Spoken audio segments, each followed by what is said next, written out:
lapid hanggang sa karayo. Pakinggan nyo ang kwento ng isang determinasyon. Nagsimula sa simpleng guhit sa papel. Pangarap ay matayog, tila umaabot sa langit ang level.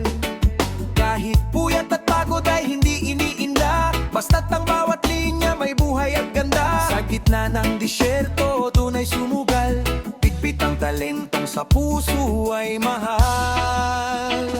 Sa hoops and dink, doon mo makikita ang sining na galing sa pawis at tadhana. Mark Bugay ang boses sa likod ng makina.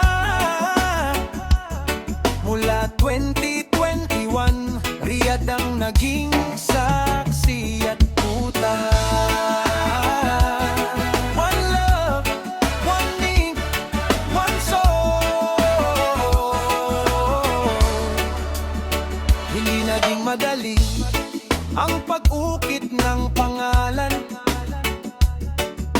Maraming gabing puyat, pagod ang katawan. Mula pagdadrawing hanggang sa balat na ang canvas, ang husay at galing hindi kumukupas. Hinasa ang kamay sa bawat segundong lumipas, upang ang sining na dala maging wagas at matalas. Sa bansang Saudi Arabia, doon na itayo ang pangarap na dati ay parang malayo.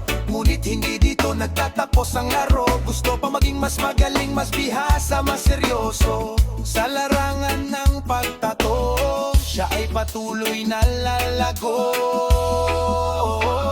Sa hoops and dink, doon mo makikita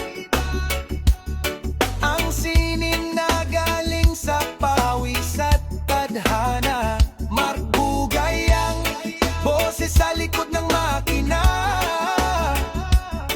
Mula 2021, Riyadh ang naging saksi at kuta. Kahit malayo sa bayan, bitbit ang karangalan. Tintang hindi mabubura, sining na walang hanggan. Keep it blazing, Mark Bugay. Salamat kay Jessie.